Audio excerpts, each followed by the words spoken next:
Hello and welcome back friends. Special provisions and assessments में आज हम बात करेंगे रीअसेसमेंट और रिवीजन में और उनके डिफरेंसेस के बारे में। रीअसेसमेंट क्या है? सेक्शन 147 के अंदर ही आता है क्या?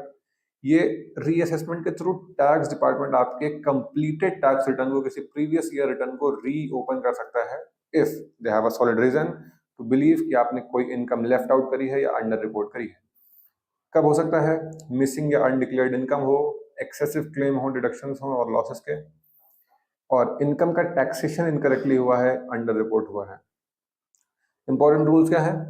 ऑफिसर जो आपके ऊपर ये 147 अप्लाई करेगा, उसके पास रीजन टू बिलीव होना चाहिए, backed by real documents and not by mere suspicion, यानी कि सिर्फ शक के बिना पर आप पर ये नोटिस नहीं लग सकती। दे मस्ट रिकॉर्ड, जो रीजन है उनके पास उन्हें रिकॉर्ड करना होगा और अप्रूवल मिलना होगा before issuing a notice. Time limits क्या है? असेसमेंट ईयर से 4 साल तक दे सकते हैं, कुछ केसेस में 6 साल तक दे सकते हैं अगर 1 लाख से ज्यादा की इनकम है, और 16 साल से ज्यादा अगर असेट्स को लेकर है, फॉरेन असेट्स को। रिफॉर्म अपडेट्स, इसमें रिफाइंड प्रोसीजर्स ऐड करे गए हैं बजट के according. That was all about reassessment. Revision आप समझते हैं, सेक्शन 263 ये अप्लाई होता है। रिवीजन कब होता है? जब कमिश्नर यानी कि एक हायर अथॉरिटी रिव्यू करता है टैक्स ऑफिसर के डिसीजन को, not because income was missed but because original decision में कुछ उन्हें रॉन्ग या हार्म गवर्नमेंट रेवेन्यू को समझ आ रहा है।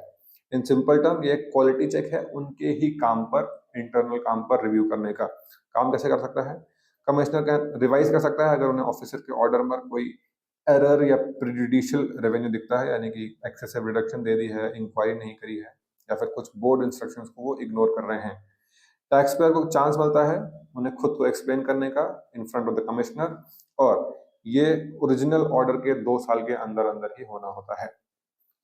ये था डिफरेंस रीअसेसमेंट और रिवीजन का in the income tax act. ऐसे ही और इन्फॉर्मेटिव वीडियोस के लिए हमारे साथ जुड़े रहिए on advice brain. Thank you very much.